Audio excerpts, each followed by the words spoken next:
मुखेड तालुक्यातील जांब बुद्रुक येथे भरधाव वेगाने आलेल्या पिकअपने 4 जणांना उडविल्याची गंभीर घटना घडली आहे.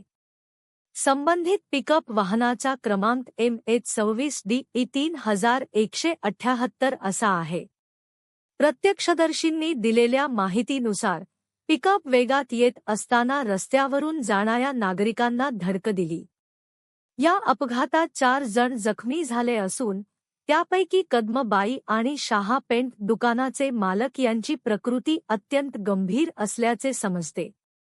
जखमींना तातडीने रुग्णालयात दाखल करण्यात आले असून त्यांच्यावर उपचार सुरू आहेत. घटनेनंतर परिसरात तणावाचे वातावरण निर्माण झाले होते. स्थानिक नागरिकांनी संताप व्यक्त करत प्रशासनाकडून कठोर कारवाईची मागणी केली आहे. पोलिसांनी घटनास्थळी धाव घेत पंचनामा सुरू केला असून संबंधित वाहनचालकाविरुद्ध गुन्हा दाखल करण्याची प्रक्रिया सुरू आहे. पीक हे नांदेड येथील आहे असे प्राथमिक माहितीनुसार समजले जात आहे.